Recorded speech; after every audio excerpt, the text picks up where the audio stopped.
মদিনার পার্শ্ববর্তী একটি এলাকায় একজন মহিলা মৃত্যুবরণ করলে অপর এক মহিলা তাকে গোসল দিতে লাগলেন। যে মহিলা গোসল দিচ্ছিল তার হাত যখন মৃত মহিলার উরুতে পৌঁছালো, তখন সে আশেপাশে বসা 2-4 জন মহিলাকে বলে উঠল, হে আমার বোনেরা, তোমরা কি জানো এই যে আজ মহিলা আজ মৃত্যুবরণ করেছে, তার তো অমুক পুরুষের সাথে অবৈধ সম্পর্ক ছিল। গোসল প্রদানকারী মহিলা যখনই এই কথা বলল, অমনি সাথে সাথে অলৌকিকভাবে তার হাত মৃত মহিলার উরুর সাথে আটকে গেল।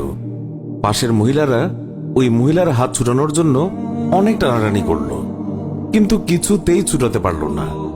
বেশ জোরাজুরি করাতে হাতের সাথে উরুও চলে আসতে লাগলো। এইভাবে অনেক সময় অতিবাহিত হতে লাগলো।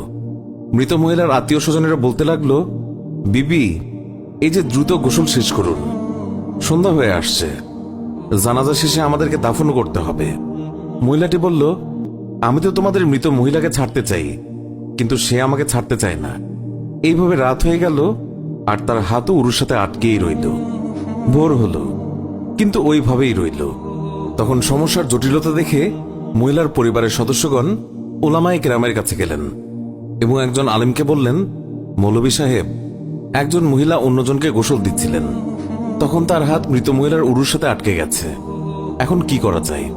তিনি ফতোয়া দিলেন, ছুরি দিয়ে জ্যান্ত মহিলার হাত কেটে দাও। তখন গোসল প্রদানকারী মহিলার আত্মীয়রা বলল, আমরা আমাদের মহিলাকে ত্রুটিযুক্ত বানাতে চাই না, আমরা তার হাত কাটতে দেব না।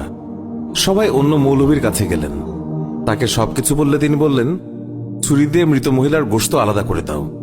তখন মৃত মহিলার আত্মীয়রা বলল, আমরা আমাদের মৃতকে খারাপ বানাতে চাই না। এইভাবে 3 দিন 3 রাত অতিবাহিত হয়ে গেল। প্রচন্ড গরম ছিল, সূর্যের তাপ ভয়াবহ রূপ ধারণ করল, ফলে দুর্গন্ধ ছড়াতে লাগল। আশেপাশের অনেক এলাকায় খবর ছড়িয়ে পড়ল। সবাই ভাবল, এখানে তো সমাধান হচ্ছে না, চলো মদিনায় যাই। সেখানে তখন ইমাম মালিক রহমতুল্লাহ আলাই প্রধান কাজীর মর্যাদায় ছিলেন।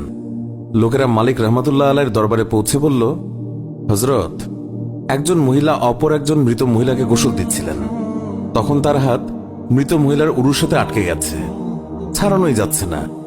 3 দিন হয়ে গেছে, এখন কি ফতোয়া?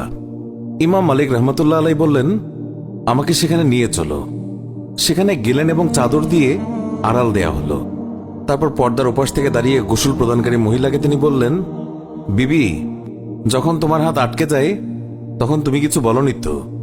মহিলা বলল, আমি শুধু এইটুকুই বলেছি, এই যে মহিলা মৃত্যুবরণ করেছে তার তো অমুক পুরুষের সাথে অবৈধ সম্পর্ক ছিল। ইমাম মালিক রহমতুল্লাহ আলাই বললেন, বিবি, তুমি যে এই অপবাদ দিয়েছ এর সপক্ষে নিজ চোখে দেখেছে এমন 4 জন সাক্ষী তোমার আছে কি? মহিলা বলল, না। তখন ইমাম মালিক বললেন, ওই মহিলা তোমার সামনে স্বীয় পাপের স্বীকারোক্তি দিয়েছে কি? মহিলা বলল, না। তখন বললেন, তবে তুমি কিসের ভিত্তিতে অপবাদ দিলে? মহিলা বলল, আমি তো এই জন্য বলে দিয়েছি যে মৃত মহিলা কলস উঠিয়ে অমুকের দরজার সামনে দিয়ে যাচ্ছিল।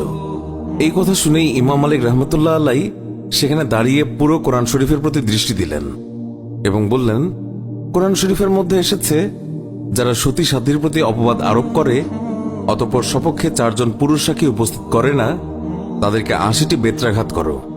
সূরা নূর আয়াত 4। যেহেতু তুমি কোনো প্রমাণ ছাড়া একজন মৃত মহিলার উপর অপবাদ আরোপ করেছ, আমি প্রধান কাজী হিসেবে নির্দেশ দিচ্ছি, জল্লাদ, তাকে বেত্রাঘাত করতে শুরু করো। জল্লাদ তাকে প্রহার করতে শুরু করল। তাকে বেত্রাঘাত করা হচ্ছিল।